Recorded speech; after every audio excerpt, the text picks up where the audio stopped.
வணக்கம் நண்பா. நம்ம எல்லாருக்குமே நம்மளோட பர்சனல் இன்ஃபர்மேஷனாக இருந்தாலும் சரி, நம்ம ரெடி பண்ண டீட்டெயில்ஸு எதுவாக இருந்தாலும் சரி, அதை நம்ம பாதுகாக்கணும் அப்படிங்கிறது நம்ம நினைக்கிற ஒரு முக்கியமான விஷயம். அது எல்லாருக்குமே இருக்கும். ஸோ அந்த மாதிரி என்னோட பர்சனல் டீட்டெயில்ஸை நான் பாதுகாக்கணும்னு நினைக்கிற உங்களுக்கு தான் இந்த வீடியோ முக்கியமாக.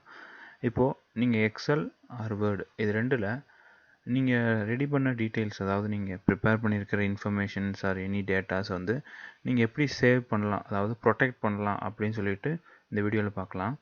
இந்த ப்ரொடெக்ஷனில் பார்த்தீங்கன்னா யூ கேன் யூஸ் பாஸ்வேர்டு, அதாவது நீங்கள் பாஸ்வேர்டு போட்டு அதை ப்ரொடெக்ட் பண்ணிக்கலாம். சரிங்களா? ஃபஸ்ட் நான் சொல்கிறேன். இப்போது எக்ஸாம்பிள் இதுதான் என்னோடய ஒர்க் ஷீட்டு. சரிங்களா? இதை நான் ப்ரொடெக்ட் பண்ணணும்னு நினைக்கிறேன். இதே மாதிரி தான் பார்த்தீங்கன்னா உங்களுக்கு சேம் வேர்ட்லேயும் ப்ராசஸ் இருக்கும். ஸோ இப்போ நான் இந்த ப்ராசஸ் எக்ஸல் ஷீட்டில் பண்ணுறேன். நீங்கள் அதை வேர்ட் ஷீட்டில் நீங்கள் ட்ரை பண்ணி பாருங்கள். சரிங்களா? முதல்ல இந்த மாதிரி என்னோட எக்ஸல் ஷீட்டை நான் ஓப்பன் பண்ணிட்டேன். ஓப்பன் பண்ணிவிட்டு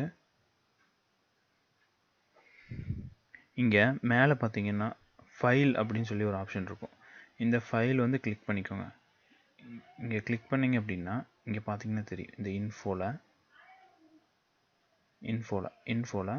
ஒர்க்கில் ப்ரொடெக்ட் ஒர்க் புக்குன்னு இருக்கும். இதை இங்கே கிளிக் பண்ணிக்கோங்க. இங்கே கிளிக் பண்ணிங்க அப்படின்னா என்கிரிப்ட் வித் பாஸ்வேர்டு அப்படின்னு சொல்லியிருக்கும். இதை ஓப்பன் பண்ணிக்கோங்க. இப்போது இங்கே பாஸ்வேர்டு கேட்கும். இப்போ நான் என்ன பண்ணுறேன், எக்ஸாம்பிள் 1 2 3 அப்படின்னு சொல்லி நான் பாஸ்வேர்டு வைக்கிறேன்.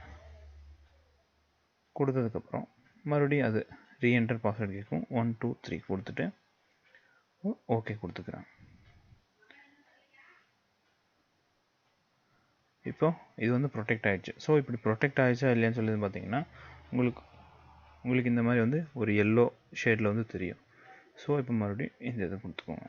இப்போ பார்த்தீங்கன்னா இந்த ஃபைலை நான் சேவ் பண்ணிவிட்டு க்ளோஸ் பண்ணுறேன். ஏன்னா நீங்கள் போட்ட பாஸ்வேர்டு ஒர்க் ஆகுதா இல்லையான்னு செக் பண்ணணும். ஓகேவா? ஸோ இந்த ஃபைலை நான் க்ளோஸ் பண்ணுறேன். க்ளோஸ் பண்ணிவிட்டு இந்த ஃபைல் இங்கே இருக்குது. ஸோ இந்த ஃபைலை திரும்பி நான் ஓப்பன் பண்ணுறேன். பார்த்துக்கோங்க.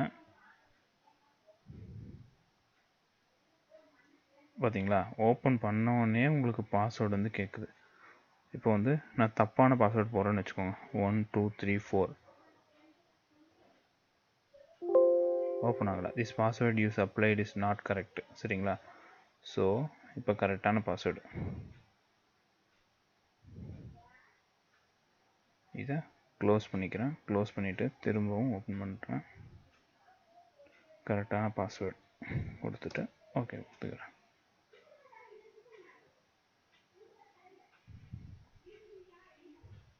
சரிங்களா? இப்போது இந்த நான் ஓப்பன் பண்ணிட்டேன்.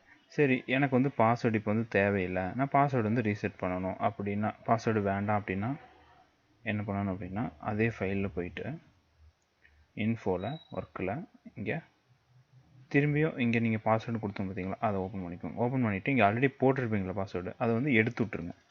இந்த பாஸ்வேர்டு எடுத்து விட்டுட்டிங்கனாலே உங்களோட ஷீட் அன்ப்ரொடெக்ட் ஆயிரும். சரிங்களா? பார்த்தீங்கன்னா தெரியும், control was type changes protect work booking. இந்த இடத்துல எல்லோ ஷேடில் இருந்துச்சு பார்த்தீங்களா ஃபஸ்ட்டு, இப்போ அந்த எல்லோ ஷேடு கிடையாது. சரிங்களா? திரும்பியும் உங்களோட இதில் போனீங்க, போயிட்டு சேவ் கொடுத்துட்டு நான் க்ளோஸ் பண்ணிக்கிறேன். இப்போ திரும்பி உங்களுக்கு ஓப்பன் பண்ணி காட்டுறேன்.